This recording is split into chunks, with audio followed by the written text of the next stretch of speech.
Bab 1360, Kakekku. Aku Kaisar Agung. Jina Di berdiri di sana untuk waktu yang lama, dan sedikit rasa mengejek diri muncul di sudut mulutnya. Pria di depannya telah mengetahui segalanya dari awal, tetapi baginya, semua konspirasi dan tipu daya itu tidak ada artinya. Karena dia adalah Kaisar Agung. Dalam menghadapi kekuatan absolut, semua perhitungan dan konspirasi hanyalah awan. Kecuali kedua belah pihak sama kuatnya. Tak peduli kekuatan atau kecerdasannya, lelaki di hadapannya itu benar-benar mampu menghancurkannya, tetapi hanya tidak mau bermain trik. Di kejauhan, Sanderye berjalan ke singgasana. Singgasana itu sepenuhnya hitam, tidak terbuat dari baja maupun besi, dan sehalus cermin. Tidak seorang pun tahu dari bahan apa singgasana itu dibuat. Dia duduk langsung di atasnya. Tahta itu tiba-tiba bergetar sedikit, dan Sanderye segera merasakan napas yang berbahaya. Pada saat ini, dia langsung mengambil pedang Hangdao dan menekannya ke tahta, dan tahta itu tiba-tiba menjadi sunyi. Sanderye menatap pedang Hangdao di tangannya dan berkata sambil tersenyum, "Hangdao, terima kasih." Sebenarnya, alasan mengapa pedang Hangdao tidak pergi bukanlah karena niat bibinya, tetapi karena ia mengambil inisiatif untuk tinggal sebentar. Kamu tahu, bukan pedang King Xuan yang mengikuti Sanderye pada awalnya, tetapi ia masih memiliki perasaan terhadap Sanderye. Sanderye tersenyum dan berkata, "Hangdao, apa yang sedang dilakukan bibi sekarang?" Pedang Hangdao bergetar sedikit, dan tidak seorang pun tahu apa yang dia katakan. Sanderye tertawa, "Aku tidak akan bertanya lagi." Pedang Hangdao tiba-tiba bergetar lagi. Sanderye sangat tersentuh. Karena pedang Hangdao memberitahunya bahwa ia ingin tinggal di sini sebentar dan akan pergi setelah dia pergi. Tetap di sini itu palsu, membantunya itu nyata. Sanderye tersentuh dan berkata, "Terima kasih." Sambil berbicara, dia berdiri dan menatap singgasana di depannya, lalu memegang pedang Hangdao di singgasana. "Aku orang yang berakal sehat. Sekarang, aku akan memberimu kesempatan untuk setia kepadaku." Tahta. Beraninya tahta melawan. Pada saat itu, tiba-tiba terdengar suara gemetar dari singgasana, "Kaisar Agung, ampuni aku." Sanderye tersenyum dan bertanya, "Siapa nama kamu?" Suara itu berkata, "Aku adalah Tahta Suci.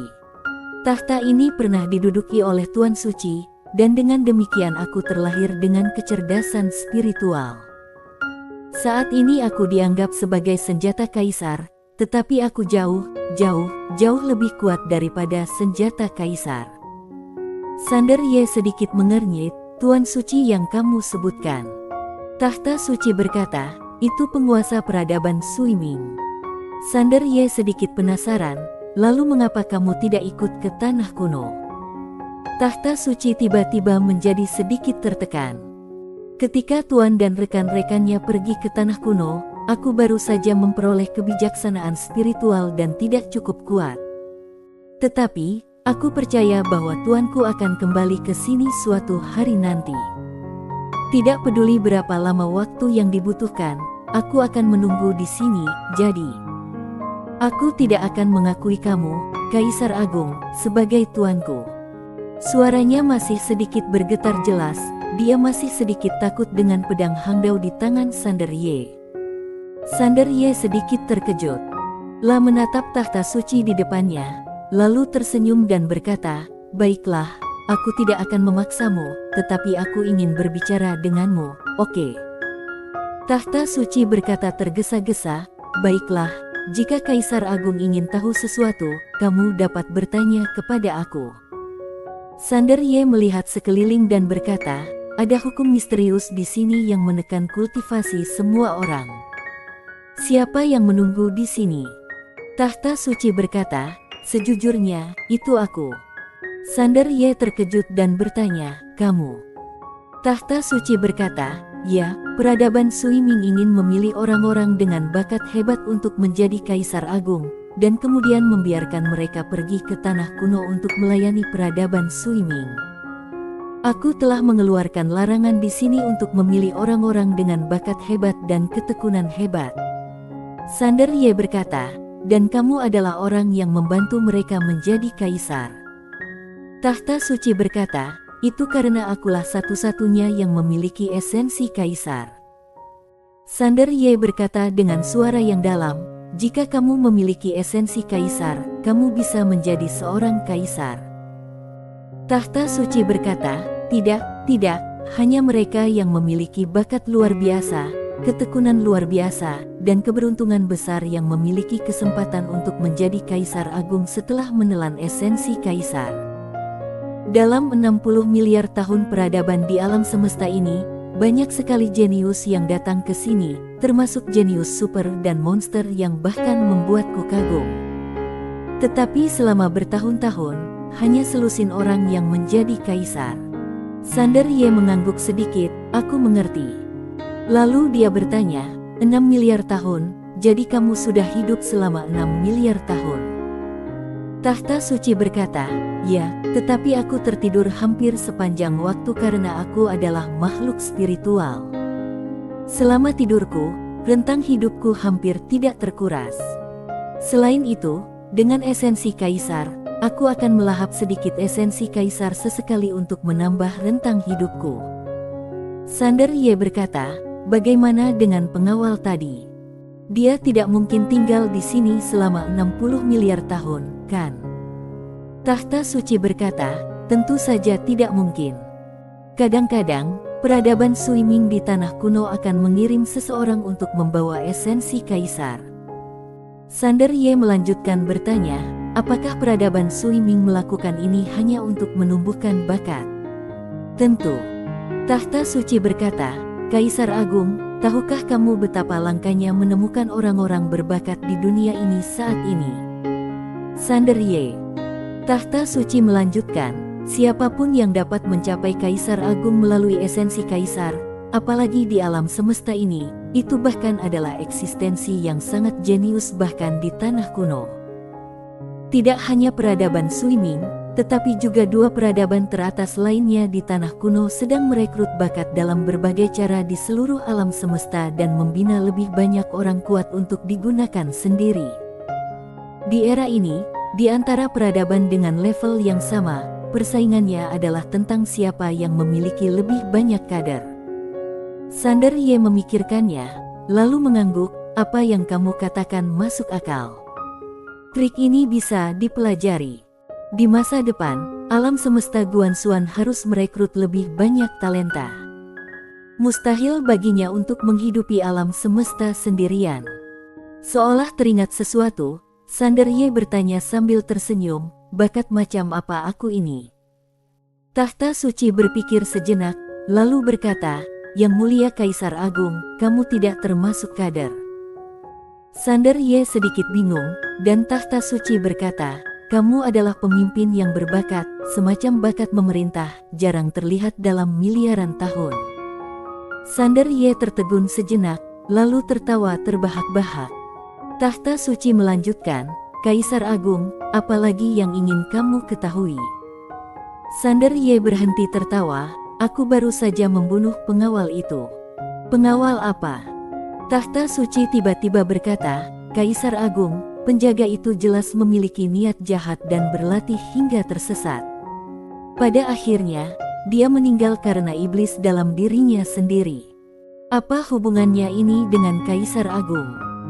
Sander Ye menatap tahta suci sejenak, lalu tersenyum dan berkata, apakah peradaban Sui Ming akan mempercayainya? Tahta suci berkata, percaya atau tidak, bukankah itu hakku untuk memutuskan? Sander Ye menepuk tahta suci dan berkata sambil tersenyum, kamu juga berbakat. Sambil berbicara, dia melihat ke kejauhan. Di ujung pandangannya, ada sebuah istana kuno. Tempat apa itu? Tahta suci berkata dengan hormat, Kaisar Agung, itu adalah Aula Dewa Sui Ming. Ada dua monster tersembunyi di Aula Dewa. Ketika Tuan pergi, mereka ada dua telur. Setelah aku memberi mereka dua esensi kaisar, mereka perlahan berevolusi. Meskipun kekuatan mereka baik-baik saja, kamu adalah Kaisar Agung, jadi pasti akan meremehkan mereka. Di bawah patung perunggu di aula, ada sebuah mekanisme. Ketika mekanisme itu dibuka, ada 9 prajurit perunggu yang ditinggalkan oleh Tuan. Mereka berada di level kuasi Kaisar. Dapat dikatakan bahwa di era ketika Kaisar Agung tidak keluar, mereka tak terkalahkan karena mereka hampir abadi. Taoisme di sini tidak dapat menyakiti mereka. Aku akan memberi kamu metode untuk mengendalikan mereka sekarang. La menceritakan semua hal yang diketahuinya sekaligus. Selain 9 jenderal perunggu, ada juga beberapa kristal kaisar di aula. Selain itu bukan kristal kaisar biasa, tetapi kristal kaisar kelas atas. Bahkan di tanah kuno, itu sangat langka. Setelah mendengar ini, Sander Ye tersenyum tipis dan berkata, "Terima kasih." Ngomong-ngomong, berapa banyak esensi kaisar yang kamu miliki sekarang? Tahta Suci berkata dengan hormat, "Kaisar Agung, aku masih memiliki 9 esensi kaisar Tao." Sander Ye tersenyum dan berkata, "Bagaimana kalau aku pinjam 5 darimu dan kamu simpan 4 untuk dirimu?" Di singgasana Raja Suci, 9 aliran gas ungu tua perlahan melayang di depan Sander Ye. "Yang mulia Kaisar Agung, mohon jangan bersikap begitu sopan. Dengan kekuatanmu, mudah untuk membunuhku. Aku akan memberimu semua esensi kaisar ini." Sander Ye tersenyum dan berkata, "Aku hanya butuh 5. Lagi pula, ini hanya pinjaman. Aku akan mengembalikannya kepadamu suatu hari nanti." Sambil berbicara, dia menyimpan 5 esensi Kaisar Tao. Tahta Suci agak bingung, "Ini?" Sander Ye tersenyum dan menjelaskan, "Kamu cukup baik, jadi aku tidak akan menipumu." Tahta Suci berkata tergesa-gesa, "Terima kasih, Kaisar Agung." Esensi Kaisar sebenarnya sangat penting baginya.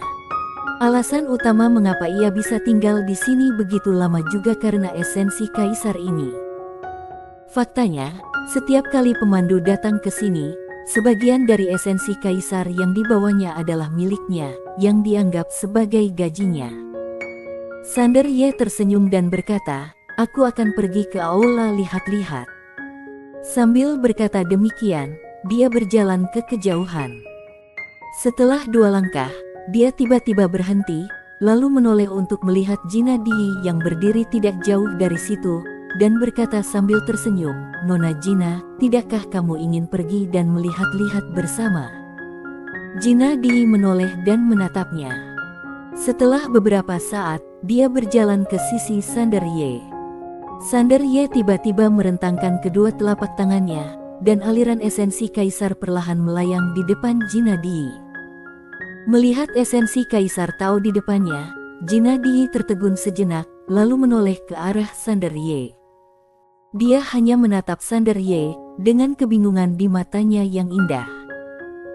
Sander Ye melirik esensi kaisar dan berkata sambil tersenyum, "Ini seharusnya menjadi impian semua kaisar semu, kan?" Jina Di menatap Sander Ye tanpa berkata sepatah kata pun, tetapi sorot matanya penuh kebingungan dan kecurigaan. Sander Ye berhenti dan menatap Jina Di sambil tersenyum, "Pedang ini milik bibiku, dan pedang di tubuhku milik ayahku. Apakah kamu ingat apa yang kukatakan sebelumnya? Aku dapat mengatakan bahwa aku telah sampai sejauh ini berkat keluargaku. Oleh karena itu, bahkan setelah aku menjadi Kaisar Agung, aku telah mengingatkan diriku sendiri untuk tidak bersikap kaisar dan mengingat hari-hari ketika aku dipukuli." Pada titik ini, dia menggelengkan kepalanya dan tersenyum, "Jadi, sebenarnya aku tidak membenci rencanamu untukku. Sebaliknya, aku mengaguminya." 6 Jina Di gemetar dan bertanya, "Mengapa?" Setelah berkata demikian, mukanya langsung memerah. Rencana seperti itu. Dia memikirkan beberapa adegan yang tidak pantas malam itu, dan pria ini berkata dia tidak keberatan. Apakah dia mengisyaratkan sesuatu? Sander Ye tersenyum dan berkata, "Kakekku adalah orang yang hebat, tetapi Tuan Pagoda bilang dia bukanlah orang yang baik." Ini yang Tuan Pagoda katakan sendiri. Kakekku membantai kota dan klan seolah-olah itu adalah rutinitas sehari-hari. Tetapi ini adalah hal yang biasa. Sepanjang sejarah, siapa yang telah mencapai hal-hal besar bukanlah orang yang kejam dan bengis. Termasuk diriku, aku telah melakukan banyak hal yang menyakiti orang lain. Oleh karena itu, bagaimana aku bisa meminta orang lain untuk menjadi orang yang baik dan ramah? Saat dia berkata demikian, dia menatap Jina Dii. Keluarga Dii sedang dalam kesulitan besar sekarang. Aku benar-benar bisa mengerti mengapa kamu melakukan itu. Terlebih lagi, aku yakin bahwa jika bukan karena keluarga Dii, orang sombong sepertimu tidak akan pernah mengorbankan dirimu untuk merencanakan sesuatu. Pada titik ini, dia tersenyum dan berkata, apakah kamu berpikir bahwa aku melakukan ini untuk menaklukkanmu sepenuhnya, membuatmu melayaniku dengan sepenuh hati, atau bahkan menjadi selirku? Jina Dii menatapnya. Setelah beberapa saat, dia berbisik, kamu tidak membutuhkannya. Pedang di tanganmu tidak kalah kuatnya dengan pedang Kaisar Agung di tubuhmu. Kamu lebih menakutkan daripada yang kami bayangkan. Orang-orang sepertimu tidak akan pernah kekurangan wanita, dan kamu bahkan tidak mau repot-repot menggunakan cara seperti itu untuk berurusan dengan wanita. Kamu orang yang baik. Sander Ye menatapnya dan berkata sambil tersenyum, itu belum tentu benar. Nona Jina, kamu sangat cantik. Aku merasa tertarik pada kamu. Siapa yang tidak akan tersentuh?